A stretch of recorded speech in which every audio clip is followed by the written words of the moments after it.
வணக்கம் Rudra astro TV நேர்களே, நான் உங்கள் அன்பான சயின்டிபிக் வேதிக் அஸ்ட்ராலஜர் அஸ்ட்ரோ அரஞ்சி பேசுகிறேன். நல்லது நினைப்போம், நல்லதே நடக்கும். இப்போ பார்த்தீங்கன்னா தொடர்ந்து நம்மளுடைய சேனலில் வரக்கூடிய வீடியோஸ்லாம் பார்த்துட்டு இருப்பீங்க நம்புறேன். சயின்டிபிக் வேதிக் அஸ்ட்ராலஜி முறையில் எந்த விதத்திலும் மிகைப்படுத்தாமல் உள்ளது உள்ளவாறு பார்த்து கொண்டிருக்கிறோம். ஜோதிடம் எப்படி செயல்படுகிறது, போன ஜென்மத்தில் செய்த பாவ புண்ணியங்களுக்கு ஏற்ற மாதிரி கர்மா எப்படி செயல்படுகிறது, அந்த கர்மா நம்மளோட ஜாதகத்தில் எப்படி தெரிகிறது, அதில் கோச்சாரத்தில் இருக்கக்கூடிய கிரகத்தின் பெயர்ச்சிகளும் உங்களோட ஜென்ம ஜாதகத்தில் இருக்கக்கூடிய தசாபுக்திகளும் வைத்து எப்படி ரெண்டும் சேர்த்து வைத்து பார்க்கும்பொழுது நம்மளுடைய வாழ்க்கை எந்த அமைப்புல போகுது, எந்த மாதிரி விஷயங்கள் அருமையாக இருக்க போகுது, எந்த மாதிரி விஷயங்கள் மாறப்போகிறது, நம்ம வாழ்க்கை சூழ்நிலை எப்படி உருவாக போகிறது, சாதகமாக வரப்போகிறதா இல்லையா, எந்த மாதிரி விஷயங்கள் எந்த நேரத்தில் நடக்க போகிறது, அதை வைத்து நாம திட்டங்கள் தீட்டி எப்படி நம்ம வெற்றி பெற முடியும், தேவையில்லாத விஷயத்துக்குள்ள போகாமல் நமக்கு பிராப்தமான விஷயத்துக்குள்ள போய் பண விரயங்கள் பொருள் விரயங்கள் இல்லாமல் வாழ்க்கையில எப்படி வெற்றி பெறுகிறதுங்கிறது நம்ம சயின்டிபிக் வேதிக் முறையில பார்த்து கொண்டிருக்கிறோம். அந்த வகையில இந்த வீடியோல ஜூலை மாதம் 2025 துலாம் ராசிக்காரர்களுக்கு எத்தகைய ஒரு மாதமாக இருக்க போகுதுன்னு பார்க்க போறோம். அதற்கு முன்னாடி சேனலுக்கு ஃபர்ஸ்ட் டைம் வரவங்க மறக்காம சப்ஸ்கிரைப் பண்ணுங்க. ஸோ தட் தொடர்ந்து நம்மளோட சேனல்ல வரக்கூடிய வீடியோஸ் எல்லாம் உங்களை அடையும். அதனால நீங்க பலன் பெறலாம். இப்ப பாத்தீங்கன்னா ஜூலை 2025 மாதம் ஆரம்பம் ஆகும் பொழுதே மே 14ஆம் தேதி மே 19ஆம் தேதி குரு பயிற்சியும் ராகு கேது பயிற்சியும் நடந்து முடிந்து விடுகிறது. அதே சமயத்துல மார்ச் 28 29ஆம் தேதி நமக்கு சனி பயிற்சியும் நடந்து முடிஞ்சிருக்கிறது.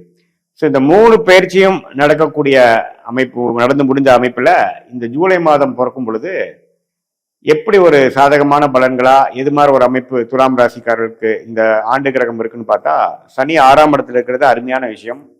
கடன், நோய், எதிரி, வம்பு வழக்குகளை குறைக்கக்கூடியது. இதுவரை சில பிரச்சனைகள் இருந்துட்டு இருந்ததெல்லாம் கொஞ்சம் நிறைவாகி ஓரளவுக்கு சந்தோஷமா வாழக்கூடிய ஒரு அனுகூலமாக இருக்கக்கூடிய அமைப்புகள் உண்டு. குழந்தைகள்னால் சில பிரச்சனைகள் வந்ததெல்லாம் சரியாகி ஓரளவுக்கு அனுகூலமா இருக்கக்கூடிய அமைப்பு உண்டு. அதே சமயத்துல ராகு பார்த்தீங்கன்னா 5ஆம் இடத்துக்கு அதே சமயத்துல கேது 11ஆம் இடத்துக்கு வரும் பொழுது அந்த ராகு கேதுகளால் குழந்தைகள் விஷயங்கள், பூர்வீக விஷயத்துல சில விஷயங்களுக்கு கான்சென்ட்ரேட் பண்ண வேண்டியது இருக்கும்.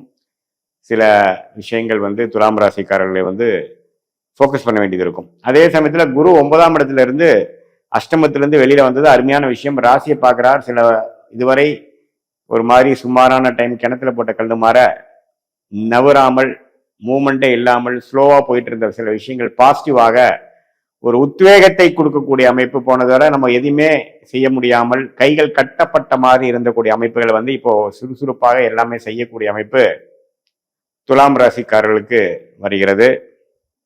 ஸோ கண்டிப்பா நம்ம இந்த குருவின் பார்வை துலாம் ராசிக்காரர்களுக்கு அருமையான ஒரு அமைப்பு கொடுக்குதுங்கிறதுல எந்த மாற்று கருத்தும் இல்லை.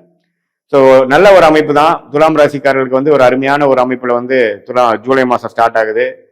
ராசிதிபதியாக சுக்கிரனே பார்த்தீங்கன்னா சுக்கிரனோட வீடாகிய ரிஷபத்தில் இருக்கிறது அருமை, ஆட்சி பலத்தோடு இருக்குது. அதுக்கப்புறம் 9ஆம் இடத்துல இருக்கக்கூடிய மிதுனத்துக்குள்ள வர்றதும் அருமை.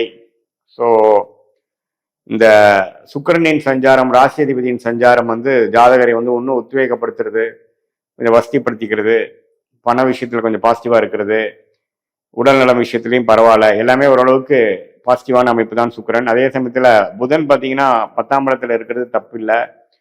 சில விஷயங்கள் டெக்னிக்கல் துறையில் இருக்கிறவங்களுக்கு நல்ல முன்னேற்றங்கள் உண்டு. அதே சமயத்துல சூரியன் 9ஆம் இடத்துல இருக்கிறதும் அருமையான விஷயங்கள்.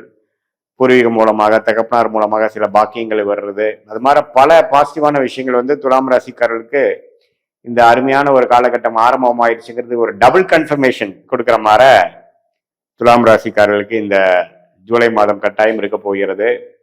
அதே சமயத்தில் செவ்வாய் மாதம் முழுவதும் 11ஆம் இடத்துல நட்பு வீட்டில் இருக்கிறதும் பார்த்தீங்கன்னா மனைவி மூலமாக கணவனுக்கு, கணவன் மூலமாக மனைவிக்கு நல்ல பலன்கள் நல்ல ஒரு அமைப்பு இருக்கு. பங்குதாரர்கள் மூலமாக லாபம், ரியல் எஸ்டேட் அது மாதிரி துறைகளில் நல்ல வரக்கூடிய அமைப்பு, டெக்னிக்கல் துறையில ஜெயிக்கக்கூடிய அமைப்பு, கலைத்துறையில ஜெயிக்கக்கூடிய அமைப்பு, எல்லாமே பார்த்தீங்கன்னா தொழில், வேலை, உறவுகள் எல்லாத்துலேயும் ஒரு மாதிரி மேன்மை பெறக்கூடிய ஒரு அற்புதமான மாதமாக இந்த துலாம் ராசிக்காரர்களுக்கு இந்த ஜூலை மாதம் பிறக்குகிறது.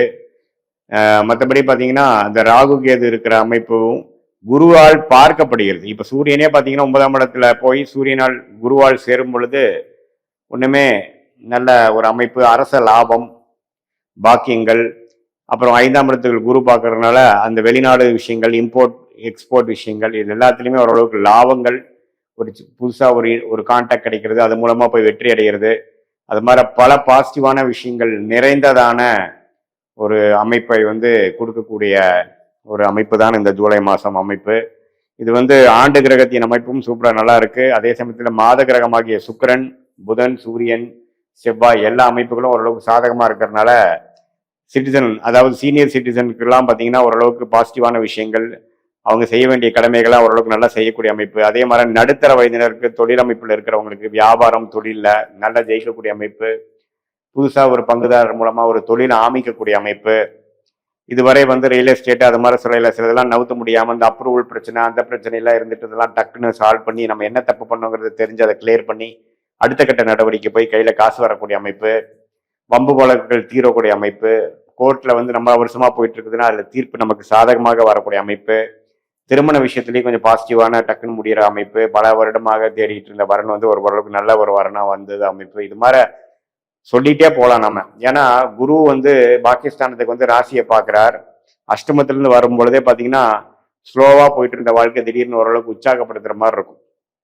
அதே மாதிரி மாணவர்களும் பார்த்தீங்கன்னா ஓரளவுக்கு அவங்க எடுக்கக்கூடிய டெசிஷனில் கொஞ்சம் கிளாரிட்டியாகவும், கொஞ்சம் நல்ல ஹேபிட்ஸ், அதாவது சில சேர்க்கை சரியில்லாமல் சில மாதிரியான அமைப்பு இருந்த மாணவர்கள், குழந்தைகள், சிறுவர்கள், இளம் வயதினர்கள்லாம் கொஞ்சம் அவங்க புத்தி சுவாதீனமாகி அப்பா அம்மா எதுக்கு அட்வைஸ் பண்ணுறாங்க, எந்த காரணத்துக்கு சொல்கிறாங்க, அந்த மெச்சூரிட்டி என்று சொல்லப்படுகிற சில விஷயங்கள் கிடைச்சி அது மூலமாக மேன்மை பெறக்கூடிய அமைப்பு, பெற்றோர்கள் அதனால் சந்தோஷப்படக்கூடிய அமைப்பு, படிப்பில் வந்து கொஞ்சம் கெட்டிக்காரத்தனத்தை கொடுக்கக்கூடிய அமைப்பு, குறிக்கோள் என்ன, நம்மளோட பர்பஸ் என்ன, யார் நம்ம வாழ்க்கையில் முக்கியம், பெற்றோர்களா, நண்பர்களா, என்ன, எந்த நேரத்தில் யார் வந்து நமக்கு உதவுவா அப்படிங்கிறது எல்லாமே புரியக்கூடிய காலமாக இந்த இளம் வயதினருக்கு கொடுக்கக்கூடிய அந்த குருவின் பார்வை மெச்சூரிட்டியும் அந்த கிளாரிட்டியும் கொடுக்கும்.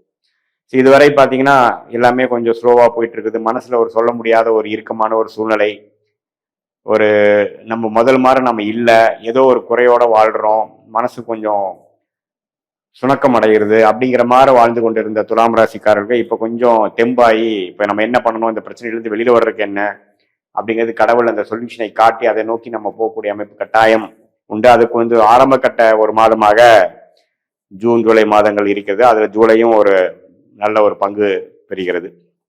ஸோ இதெல்லாம் கூட்டி கழித்து பார்க்கும் பொழுது இந்த கோச்சார் அமைப்பு வந்து ரொம்ப நல்லா இருக்கு. மாத கிரகங்களோட அமைப்பு நல்லா இருக்கு, ஆண்டு கிரகத்தின் அமைப்பு நல்லா இருக்கு.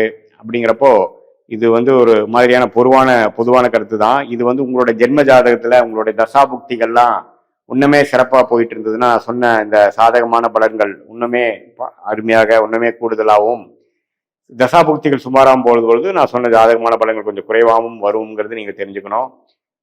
இது வந்து பொதுவான பலன். பட் உங்களோட ஜென்ம ஜாதகத்தில் நம்ம தீராக பார்க்கும் பொழுது இது ரெண்டையுமே நம்ம மிக்ஸ் பண்ணி உங்களோட தசாபுக்திகளை வைத்து பார்த்து உங்கள் ஜென்ம ஜாதகத்தில் நீங்கள் எந்த தேதி எந்த நேரத்தில் பிறந்தீங்கெல்லாம் பார்த்து லக்னம் என்னெல்லாம் பார்த்து சொல்லும் பொழுது துல்லியமான பலன்கள், உங்கள் வாழ்க்கையில் முடிவெடுக்கக்கூடிய பலன்கள், கிளாரிட்டி கொடுக்கக்கூடிய பலன்கள் நம்ம சயின்டிஃபிக் வேதிக் அஸ்ட்ராலஜி முறையில் கண்டிப்பாக பார்க்க முடியும். அதனால வாழ்க்கையில் கரெக்டான முடிவுகளை கரெக்டான நேரத்தில் எடுத்து தேவையில்லாத சமய விரயங்கள், பண விரயங்கள் செய்யாமல் நம்மளுடைய பிராப்தத்துக்கு நிகரான நம்மளுடைய செயல்பாடுகளை செய்து வாழ்க்கையில வெற்றி அடைய முடியுங்கிறத நான் கேட்டுக்கிறேன். மீண்டும் நம்மளோட மற்றொரு காணொலியில் சந்திப்போம். நன்றி, வணக்கம்.